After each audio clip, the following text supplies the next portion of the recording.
nos prières, parfois, semblent prendre du temps. Et comme il le disait, plus tu pries, plus tout semble noir. Justement, parce que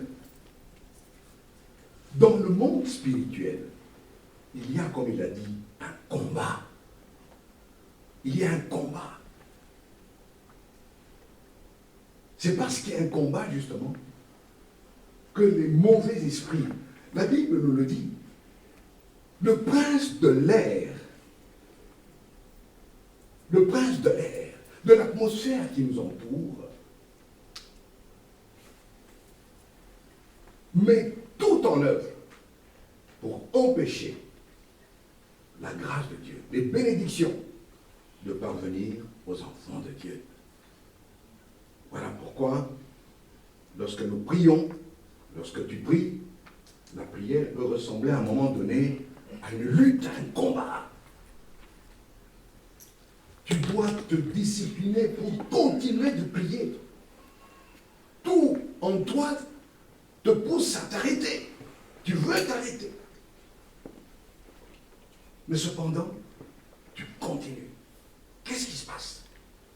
Parce que justement, nous sommes entourés des puissances malfaisantes dont Paul dit, nous n'aurons pas à lutter contre la chair et le sang, mais contre les dominations, contre les principautés, les puissances des ténèbres, qui justement essayent par tous les moyens, bien qu'ils savent qu'ils n'y parviendront pas. Eh bien, la prière, ta prière, notre prière permet justement à ce moment-là l'ordre de Dieu de transpercer, de vous parvenir.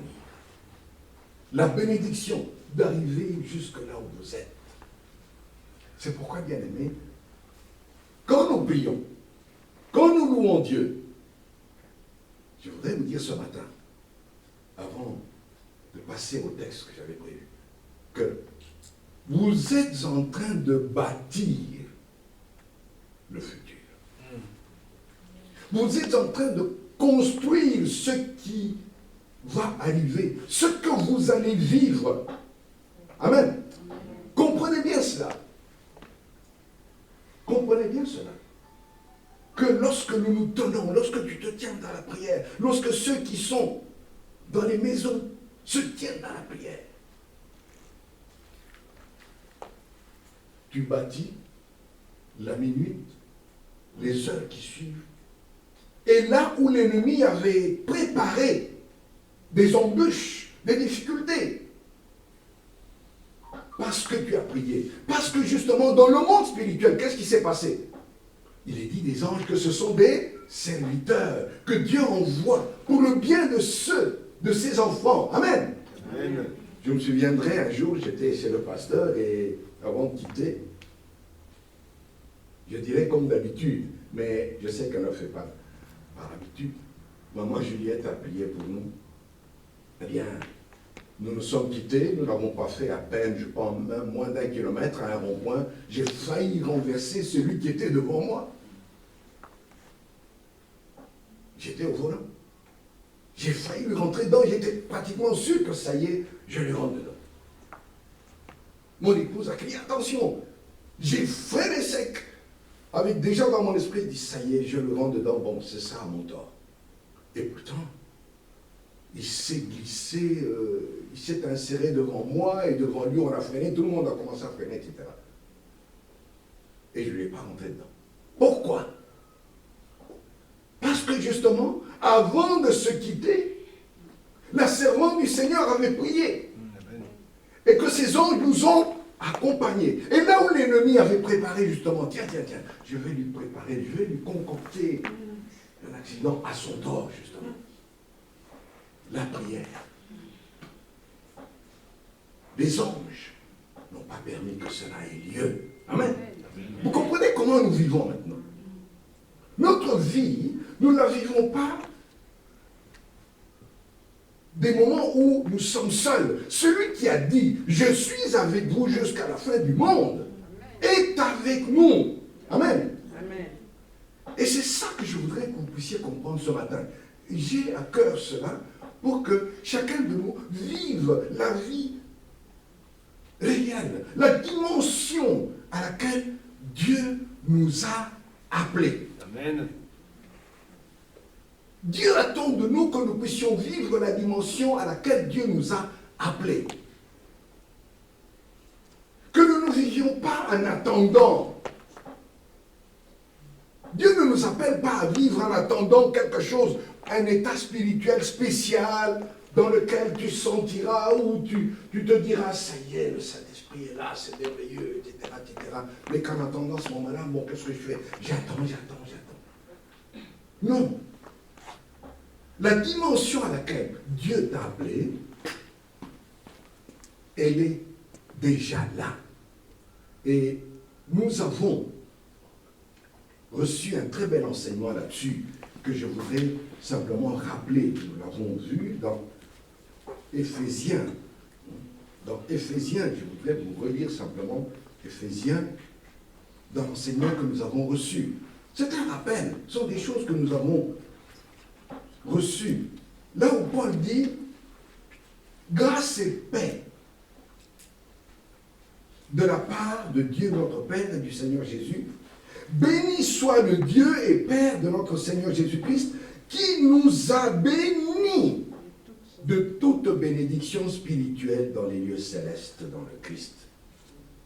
En lui, il nous a choisis avant la fondation du monde, pour que nous soyons saints et sans défaut devant lui. Dans son amour, il nous a destinés d'avance par Jésus-Christ à l'adoption filiale pour lui, selon sa volonté bienveillante, afin de célébrer la gloire de sa grâce dont il nous a comblés en son bien-aimé. En lui, nous avons la rédemption par son sang, le pardon des fautes, selon la richesse de sa grâce, qu'il nous a octroyé abondamment en toute sagesse et intelligence. Je m'arrête là. Ce sont des choses que nous avons partagées. Je vous invite de temps en temps à aller réécouter ces enseignements. Parce que c'est dans ce même sens que je voudrais que nous partagions ensemble dans Colossiens au chapitre 3. C'est-à-dire cette dimension, la vie nouvelle à laquelle le Seigneur nous a appelés. Alors, lorsque nous aurons lu, lorsque tu auras lu, ne vis plus en attendant. Ne vis plus en attendant que tu sois patient, que tu aies beaucoup de foi, que tu sois rempli de l'esprit. Ne vis plus en attendant un état quelconque dont tu penses que oui, le Seigneur, voilà, là où il veut m'appeler, mais en attendant, bon, qu'est-ce que je fais? Je lui demande et encore et encore et encore. Éphésiens nous dit, ça a été déjà fait. Amen? Amen. Colossiens 3.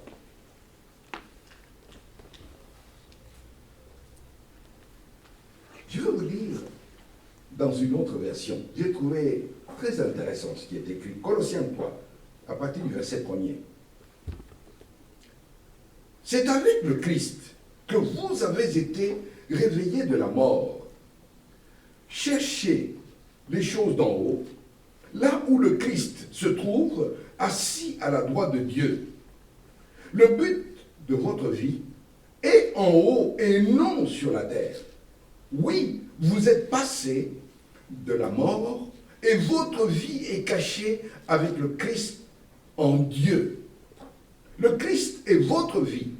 Quand il paraîtra, vous aussi vous paraîtrez avec lui et vous participerez à sa gloire. C'est pourquoi faites mourir ce qui en vous appartient à la terre. Par exemple, menez une vie immorale ou impure, désirez des choses honteuses et mauvaises, cherchez à avoir tout pour soi, ce qui est une façon d'adorer les faux dieux. Voilà ce qui attire la colère de Dieu sur ceux qui refusent de lui obéir. Autrefois, vous aussi, vous agissiez ainsi quand vous viviez de cette manière. Mais maintenant, rejetez tout cela. Colère, violence, méchanceté. Ne lancez plus d'insultes ni de paroles grossières. Ne vous mentez plus les uns aux autres. En effet, c'est ce que vous étiez avant avec vos façons de vivre. Vous en êtes débarrassés, comme d'un vieux vêtement, et comme si vous aviez mis un vêtement neuf. Vous êtes devenu une personne nouvelle. Cette personne se renouvelle sans cesse. Elle ressemble de plus en plus à son Créateur. C'est ainsi que vous pourrez connaître Dieu pleinement. Maintenant, il n'y a plus de non-juifs et des juifs, des circoncis et des non-circoncis. Il n'y a plus d'étrangers et des non-civilisés. Il n'y a plus d'esclaves et des personnes libres. Mais il y a le Christ, il est tout et il est en tout. Amen. Amen. Ce qui est frappant dans ce texte, c'est que ce texte ne nous décrit pas une situation à devenir. Ça veut dire une situation dans laquelle vous n'êtes pas encore. Et qu'en attendant cette situation-là, bon, vous êtes comme quelqu'un qui est là, en attente. Elle nous décrit la réalité. Quelle est cette réalité? Cette réalité, c'est celle de Christ, c'est celle de notre vie maintenant. Amen. Amen. Avant que je vous décrive ces choses bien-aimées, il y a un exemple qui m'est venu à l'esprit et je vais le partager avec vous. Vous savez comment on forme les soldats? Vous savez comment on les forme? Les recrues arrivent. Lorsque les recrues arrivent à l'armée, ce n'est pas dès le premier jour qu'on leur donne une arme. Ce n'est pas dès le premier jour. On leur dit, voilà, comment t'en servir. La première des choses qu'on leur apprend, c'est avoir, au travers des instructions qu'ils ont reçues, confiance en soi. Amen. C'est la première des choses qu'ils apprennent. Avoir confiance en soi, au travers des instructions. Et pour cela, qu'est-ce qu'on fait? Eh bien, on leur apprend à marcher. À marcher comment? À marcher tête droite. Redresse le torse. Tiens-toi droit. Sans que tu es un soldat. Et pas n'importe lequel. Oui. Si, d'où il était venu, il se sentait malheureux, petit à petit, à partir des instructions, il apprend maintenant à se redresser. Désormais, quand il marche droit. Vous voyez, il marche droit. Et puis, on va lui apprendre des tas d'autres choses, comme la discipline. Vous voyez, le but de tout cela, qu'est-ce que c'est? Quel est le pourquoi de tout cela? Le pourquoi, c'est que lorsqu'il sera en face de l'ennemi, qu'il ne soit pas impressionné, qu'il n'ait pas peur, qu'il se souvienne qu'il a reçu la meilleure instruction. Amen. Amen. Vous avez reçu, nous avons reçu la meilleure instruction. Et celui qui nous a donné cette instruction ne s'est pas contenté de rester à distance, en train de nous regarder. Il est là lui-même avec nous. Amen. Je suis avec vous jusqu'à la fin du monde. Parce que tout ce qu'il nous a donné, c'est ce qui est mentionné ici. Si donc vous êtes ressuscité avec Christ, recherchez les choses d'en haut, où Christ est assis à la droite de Dieu. Attachez-vous aux réalités d'en haut, et non à celles qui sont sur la terre. En effet, vous avez connu la mort, et votre vie est cachée avec Christ en Dieu. Ça veut dire que ta vie et ma vie sont en Jésus-Christ. Quand? Quand je prie, ou quand j'invoque le Seigneur, en tout instant. Amen. En tout instant.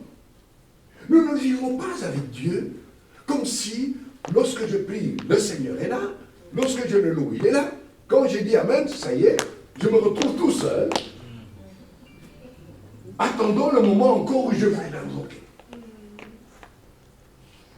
Le Seigneur est avec vous. Votre vie est en Christ. Amen.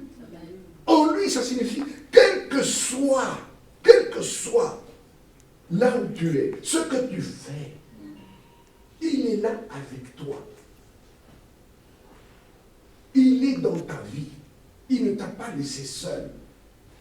Un jour, une missionnaire s'est retrouvée dans les îles là, du côté de la Polynésie, il y a quelques années de cela. Elle prêchait la parole de Dieu. Et le sorcier du coin, mécontent de ce qu'il y avait de plus en plus de personnes qui venaient écouter la parole de Dieu, avait décidé de lui lancer un défi. Il s'est habillé de tous ses ornements et tout, et il a fait ses invocations. Et qu'est-ce qu'il a fait? On l'a vu, il a fait la lévitation. Il est monté en l'air. Des gens du coin le regardaient, impressionnés. Et il dira à la missionnaire, si tu es capable, viens me rejoindre.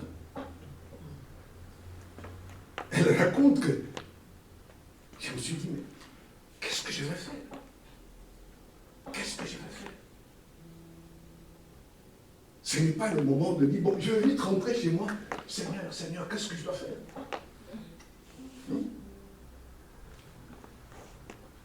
Elle a regardé, et puis il lui a dit, au nom de Jésus, le sorcier est tombé, paralysé, incapable de se relever.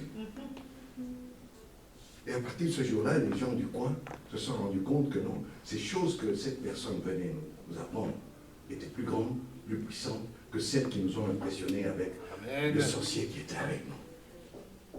Amen. Amen.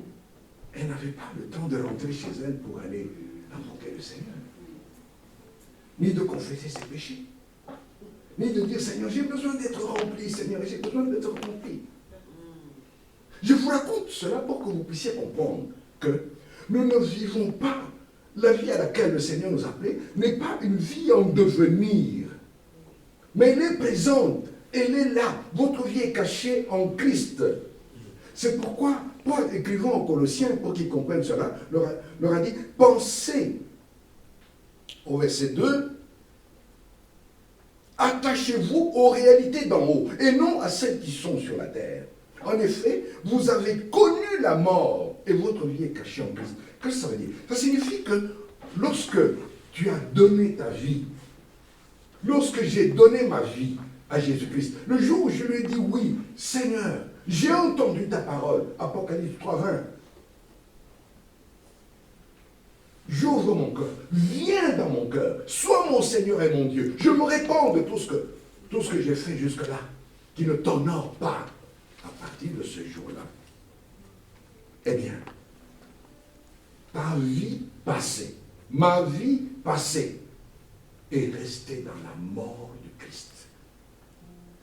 Et que maintenant, si je vis, c'est en lui que je vis. C'est pourquoi il y a une promesse là. Quand Christ, notre vie, apparaîtra, vous apparaîtrez aussi avec lui dans la gloire. Mais qu'en attendant ce moment-là, que se passe-t-il? Faites donc mourir en vous ce qui est terrestre.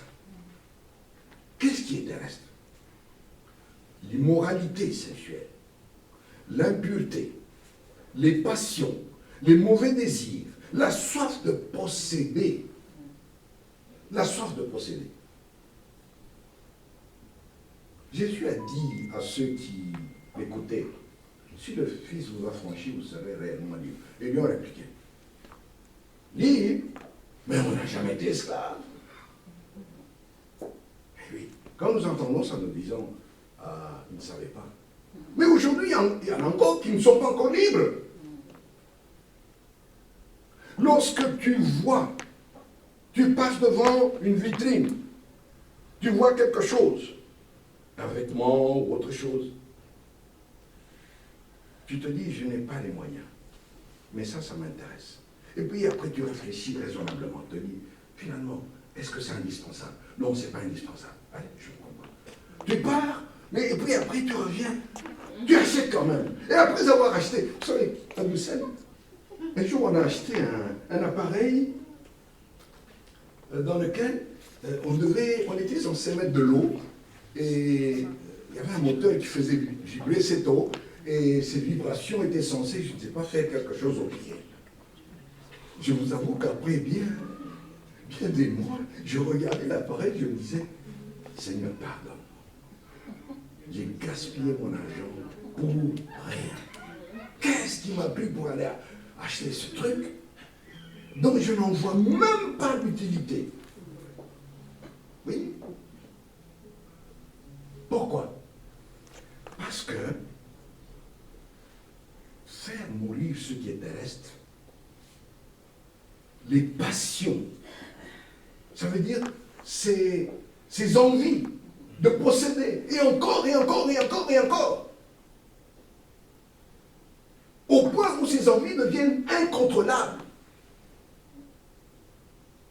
Il y a des couples qui ont vécu et qui vivent des problèmes.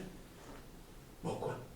Parce que maintenant, le Covid est venu arranger bien des choses aussi. Lorsque il y a une invitation quelque part, l'épouse dit non, moi je ne viendrai pas. Pourquoi? J'ai rien à mettre. Mais tu as tout ça! Tu as tout ça! Non. Puisqu'elle a déjà mis tout ça, elle estime que non, il faut autre chose. Il faut aller acheter autre chose. Oui. Lorsque ces pulsions deviennent incontrôlables dans notre vie, c'est là justement que se passe-t-il à ce moment-là? Ça veut dire que nous nous mettons non pas à vivre avec cette vie nouvelle qui est en nous, mais que nous continuons à entretenir l'ancienne vie. Nous continuons à l'entretenir et encore et encore et encore. Et là où ce n'est pas indispensable, on fait tout pour le posséder. Et après, on se demande, tiens, je vais vous avouer une chose. Parce que la défunte, mon épouse nous a quittés. Bon, selon la coutume, qu'est-ce qu'on fait? On prend tout ce qui lui appartenait, on envoie à la famille. J'ai essayé de mettre dans des cartons à envoyer les chaussures. Et là, je ne parle que des chaussures, des choses qu'elle avait utilisées. Et j'ai envoyé au moins 6 cartons. Rien qu'en chaussures. Au moins 6 cartons. Et quand je les ai emballés, je me suis arrêté une fois, je me suis posé la question. Mais, attends, est-ce que c'est indispensable qu'elle ait tout ça? Oui, c'est facile d'accuser, de dire, ah oui, voilà, elle avait tout ça. Mais j'ai dû reconnaître devant Dieu, Seigneur. Je reconnais aussi humblement que chaque fois que je passais quelque part, je voyais une paire de chaussures, elle est jolie, j'achetais. Sa pointure, elle est là, j'achetais. J'achetais.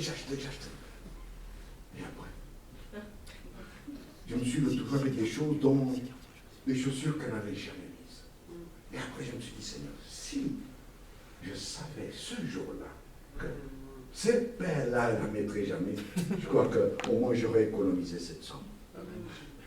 Apprends-moi à ne pas entretenir la vie terrestre, à m'attacher aux choses d'en haut qui sont plus importantes, parce qu'elle est plus utile. Elle est plus utile. C'est pourquoi Paul leur écrit en disant, faites donc mourir ce qui est terrestre, l'immoralité sexuelle, l'impureté, les passions, les mauvais désirs, la soif de posséder, qui est une idolâtrie. C'est à cause de cela que la colère de Dieu vient sur les hommes rebelles. Vous aussi, autrefois, lorsque vous viviez parmi eux, vous marchiez dans ces péchés, mais maintenant, renoncez à tout cela, à la colère, à la fureur, à la méchanceté, à la calomnie, aux grossièretés qui pourraient sortir de votre bouche. Ça veut dire quoi? Ça veut dire que lorsque, par exemple, la colère monte, des mots durs montent dans ton cœur, dans une circonstance donnée, prends le temps, une demi-seconde, de laisser le Saint-Esprit faire réagir la nature de Christ qui est en toi. Amen. verras que les mots ne sortiront pas. Les mots ne sortiront pas. Parce que, à ce moment-là, tu auras démontré que tu te mets à vivre de plus en plus selon l'esprit et non selon la nature humaine terrestre, selon la chair.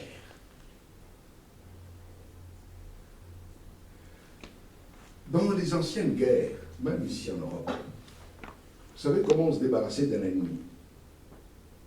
On venait, c'est pour ça qu'il y a des murailles. On encerclait simplement. C'est tout. Et puis ils attendaient. C'est ce que nous lisons dans les Écritures. On encerclait. C'est tout. Et puis ils attendaient. Mais Nebuchadnezzar a fait ça.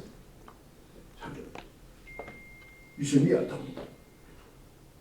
Et au bout de quelques semaines, c'était la débandade en Israël.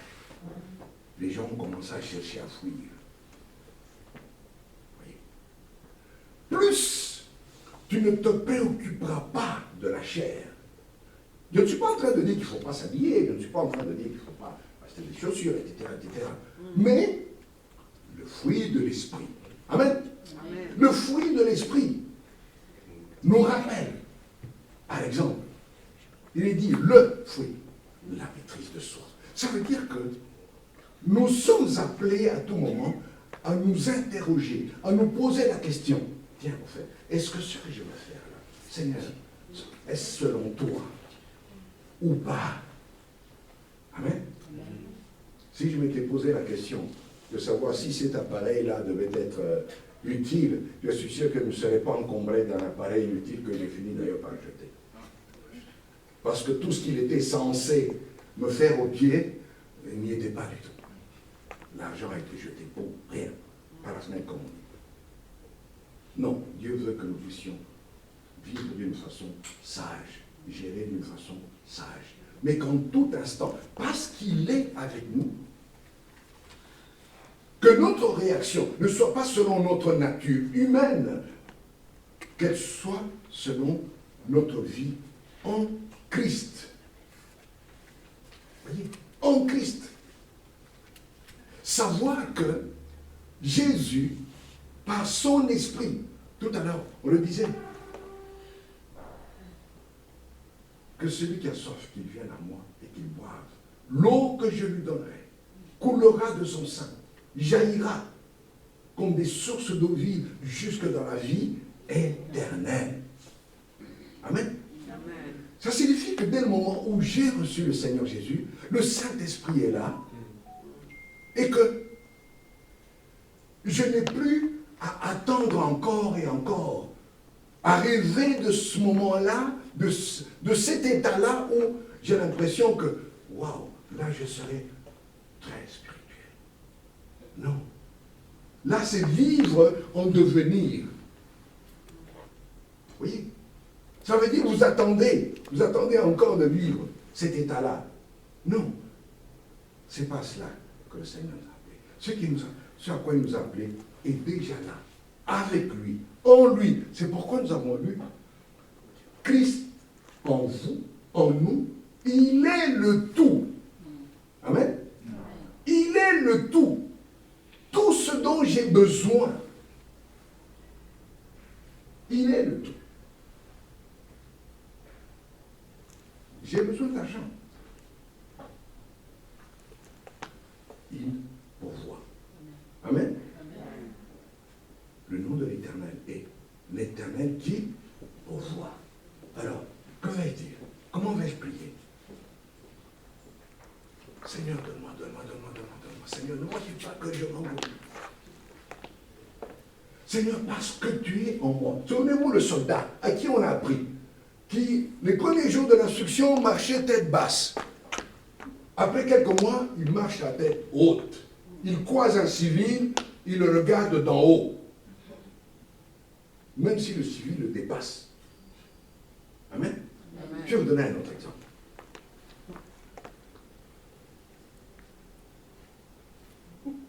Maman Julienne, tu passeras par cet état-là. Quand on apprend à conduire, on fait très attention aux manœuvres qu'on fait. Tous ceux qui ont appris à conduire sont comme ça. Nous tous, on est passés par là. On fait tout le temps attention aux manœuvres qu'on fait. On essaie de faire en sorte que ces manœuvres soient correctes. Le plus correct possible. Et même on a l'impression que tous les autres conducteurs n'ont Dieu que sur vous. Oui, n'ont Dieu que sur vous, sur la façon dont vous conduisez. Ça, c'est le début. Amen. Ça, c'est le début. Et puis, après quelques mois, l'assurance est déjà là.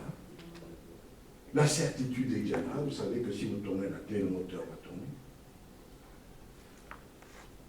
Vous ne faites plus attention aux manœuvres. Pourquoi? Parce que petit à petit, ces manœuvres se sont intégrées dans la formation. Vous n'y réfléchissez plus. Les réflexes sont là. Et vous roulez tout naturellement. Tout simplement. Vous voyez? Il en est de même de la vie dans le Seigneur. C'est pourquoi nous lisons que Christ en nous, cette vie à laquelle nous avons été appelés, se renouvelle de jour en jour pour que nous puissions grandir. Amen. Grandir. Parce que grandir signifie que je n'ai plus à me préoccuper comme au début de tout ce qui me manque. Mais au contraire, je prends de ce que j'ai reçu dans le Seigneur. Et je m'en sers. Amen. Et je m'en sers. C'est pourquoi quand je prie ou quand tu pries, lorsque le Saint-Esprit te mettra à cœur de rester dans la prière, tu resteras dans la prière. Amen. Amen. La prière cessera d'être un combat, une lutte devant laquelle tu dois te faire violence pour prier. Mais simplement l'état dans lequel tu es, c'est-à-dire Christ en toi par le Saint-Esprit, te poussera tout naturellement à prier. Amen. Tout naturellement à prier. Ne t'étonne pas si tu arrives devant ton volant, même si en quittant la maison tu n'as pas prié, tu veux tourner la clé et puis tu te retrouves en train de rendre grâce à Dieu. Amen. Amen. Tu n'as pas eu à réfléchir. Non, il faut que je prie parce qu'on nous exhorte, il faut prier en tout temps, donc je dois prier avant de démarrer. Non. Ne t'étonne pas si tu te retrouves tout naturellement en train de prier. Ou que tu as ton lieu de travail. Tu rends grâce à Dieu. Même si tu ne le fais pas à haute voix. J'ai été professeur à un certain moment de ma vie, je peux vous assurer que c'est une réalité. C'est une réalité. Plus d'une fois, je me suis retrouvé avec des étudiants. En plus, je donnais cours de physique. Là. Des étudiants avaient remis des copies sur lesquelles il y avait 2 réponses. Et quelque part, l'une des copies, l'une des 2 réponses était fausse. Mais laquelle? Et tous attendaient à regarder. Parce qu'entre eux, ils avaient discuté. Non, c'est notre réponse qui est exacte. Non, c'est la nôtre. Et tout semblait correct. Alors, à un moment donné, ils se sont arrêtés, ils se sont dit, bon, monsieur, et vous, que dites-vous? Wow. Bon. J'ai repris la copie, j'ai regardé au tableau où il y avait le raisonnement d'une partie des étudiants.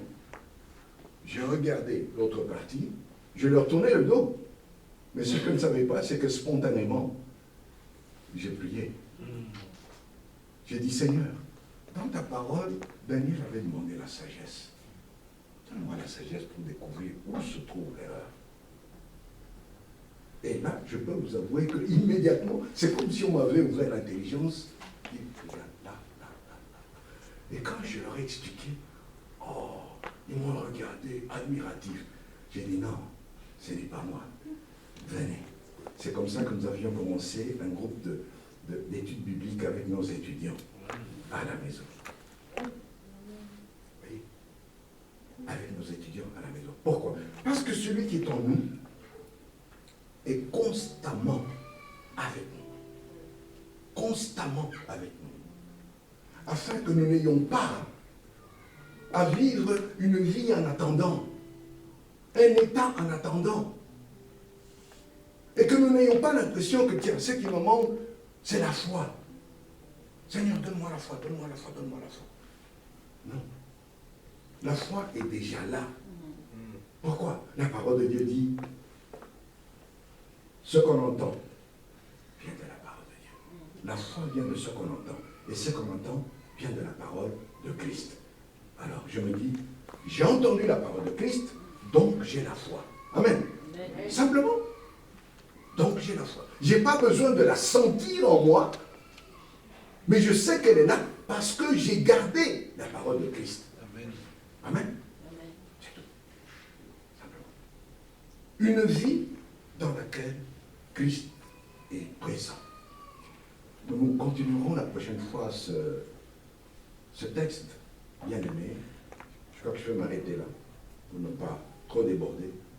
Mais nous avons besoin, dans nos prières, dans nos actions, de laisser le Saint-Esprit exprimer cette vie nouvelle. Cette vie nouvelle qui est en nous, qu'il a mis en nous. Car, Éphésiens nous dit, il nous a bénis. C'est déjà fait. Ce ne sera plus à faire. Bien, les gens, quand ils ont rencontré le paralytique, ils lui ont simplement dit là, sur le champ, je n'ai ni or ni argent, mais ce que j'ai, je te le donne. Au nom de Jésus, lève-toi et marche. C'est tout. C'est tout. Il n'a pas eu besoin d'attendre quelque part. De lui dire, non, écoute, on se voit demain, comme ça, demain. Vous voyez, pour vivre cela, bien entendu, cela nécessite, en chaque instant, vivre d'une manière intime avec le Seigneur. Ça, c'est important. Et je voudrais m'arrêter là en vous disant, alors, faites attention à ce à quoi vos yeux s'exposent, ou ce qui nourrit votre esprit. Amen. Amen. De quoi nourrissez-vous votre esprit? Des ragots et des potins des réseaux sociaux. Moi, j'appelle ça des ragots et des potins. Parce que ça n'édifie en rien. Ça n'édifie en rien. Laissez-moi vous donner un dernier exemple. Mon épouse, on lui a envoyé un truc sur lequel une chrétienne, je crois en Colombie, 83 ans, pendant la prière, elle a été ravie en esprit, et dans le ciel, je ne sais pas si vous l'avez reçu, là, dans le ciel, elle a vu Jésus, et Jésus était mécontent, etc. On lui a montré les églises, et là, même la louange, oui, pendant qu'il loue le Seigneur. Alors, je lui ai dit ceci, je lui ai dit non, je suis désolé. Je ne crois pas, moi, dans cette histoire. Qu'est-ce qui me dérange là-dedans, dans ce témoignage? C'est vrai, il est cité le nom de Jésus, mais, ce Seigneur à qui j'ai donné ma vie, quand je lis tout ce qui est dit dans sa parole, je n'y trouve peut-être qu'un dixième de ce qu'il écrase, il condamne. Tout le reste ne sont que encouragement, fortification. Je n'ai pas encore entendu un témoignage dans lequel où Christ dit prenez courage, je suis avec vous. Mon frère, j'ai été ravi en esprit, et là le Seigneur nous envoie ces paroles. Prenez courage, je suis avec vous, j'ai tout vaincu, comme on l'a chanté. Mais c'est toujours, non, l'Église est incapable. Je dis non, c'est pas ce que je trouve dans la parole de Dieu. Même le péché, parce que dans son témoignage, il dit que, bon, elle a vu des gens, je crois de leur assemblée ou quoi, revêtus des robes, mais ces robes n'étaient pas tout à fait blanches, etc. Il y avait des taches, ainsi de suite. Oui, le sang de Jésus. J'ai dit, ben écoute, où est le sang de Jésus? Où est le sang de Jésus? Non, la parole de Dieu nous fortifie sans cesse, et encore, et encore, et encore. Lorsque Moïse devait partir, Josué le regardait, se disant, Seigneur, je ne sais pas si tu es sûr que moi je pourrais faire tout ce qu'il a fait. Voilà les paroles qui vont lui être données. Que ce livre de la loi ne s'éloigne point de ta bouche. Médite-le jour et nuit. Ça veut dire que ce que tu as lu le matin, lorsque tu sors, lorsque tu te prépares, de temps en temps, cela revient à ta mémoire. Le Saint-Esprit rafraîchit ta mémoire. Heureux qui médite la loi du Seigneur et qui, jour et nuit, la serre dans son cœur. Il est comme un arbre planté près d'un courant d'eau. Et son feuillage ne se flétrit point. Tout ce qu'il fait, lui, réussit. Amen. Ça veut dire que même s'il a à attendre, même si pendant la prière, je prie pour un travail, je prie pour un emploi, il n'y a rien qui se passe, mais je sais une chose, le Seigneur est fidèle à sa parole. Amen. Même si je ne sais pas ce qui se passe entre-temps dans les lieux célestes, parce que Dieu ne nous laisse pas voir ce qui se passe quand nous prions. Oui, Dieu ne nous laisse pas voir le combat qu'il y a dans les lieux célestes quand tu pries ou quand je prie, ou même quand tu dors. Amen. Amen. Laissez-moi vous dire encore une chose. J'étais en prière, et pendant que je priais, tout à coup, j'ai repensé à Genèse, le Seigneur qui crée le jour et la nuit. Et puis aujourd'hui, les scientifiques nous font découvrir que maintenant, le jour sépare partout sur la surface de la Terre, il y a des hémisphères, il y a des parties où ils sont dans la journée, comme nous, il y en a d'autres qui sont dans la nuit. Alors, pendant que je réfléchissais à ça,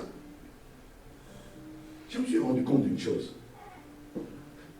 C'est comme si le Seigneur m'expliquait que j'ai fait qu'il en soit ainsi pour que quand toi, Kevin, tu dors, ceux qui sont dans la journée, ceux qui sont le matin, se lèvent, rendent grâce au Seigneur. Et que Dieu te garde pendant que tu dors. Pendant que nous dormons. Donc quand nous sommes dans la nuit, nous sommes endormis, il y en a qui sont dans la journée, ils prient. Je parle bien sûr des enfants de Dieu. Ils prient. Ils louent le Seigneur. Ils intercèdent. Et lorsque vient la nuit pour eux et qu'ils doivent dormir, c'est nous qui sommes là la journée. À notre tour. Dans des moments de prière, dans des moments d'intercession, dans des moments de louange, pendant que nous avons le culte ici et que nous avons loué notre Dieu, il y en a qui sont encore aux États-Unis, je crois du côté des États-Unis, eux sont encore là-bas, de nuit. Mais votre louange, notre louange, permet au Père très saint de pouvoir les garder, les protéger, être avec eux. Amen. Voilà pourquoi Dieu a organisé les choses afin qu'il en soit ainsi. Amen. Et j'avais trouvé ça merveilleux. Merveilleux. Et je m'étais dit, Seigneur, c'est vrai. Tu nous aimes profondément pour que tu aies voulu que pas un seul instant, chaque minute de notre vie ici terrestre, qu'il y ait quelque part quelqu'un qui prie, qui intercède, même quand je suis endormi. Nous continuerons la prochaine fois, bien-aimés, cette parole intéressante et nous parlerons justement de ce que cette vie à laquelle Dieu nous a appelés, qui n'est pas une vie en devenir, est appelée à grandir, à se renouveler chaque jour, chaque jour, chaque jour, comme un enfant qui grandit, comme le petit Samuel que j'observais chez le pasteur, plutôt son petit frère, qui apprenait à marcher, et les premiers jours, il se tenait par les mains, qui se tenait les mains au mur. Les pieds n'étaient pas encore très sûrs. Voyez. Mais demain, après-demain, il va grandir. Ses pieds seront plus fermes. Il va se mettre à courir, ainsi de suite. Il en est de même pour nous. Que la vie à laquelle le Seigneur nous a appelés doit continuer de grandir. Et que ton assurance, ta prière, soit de plus en plus audacieuse. Amen. Amen. Amen. Audacieuse. L'audace ne viendra pas tant que tu n'auras pas l'impression que tu n'y es pas encore. Non, nous y sommes déjà. En Christ. Et comme nous dit Colossiens, Christ en nous, il est notre tout. Tout ce dont nous avons besoin, il est notre tout. Amen. Amen. Inclinons de la prière.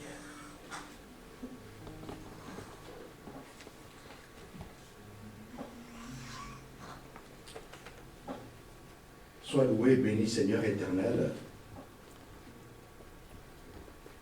Toi qui nous dis dans ta parole que la vie à laquelle tu nous as appelés est déjà là.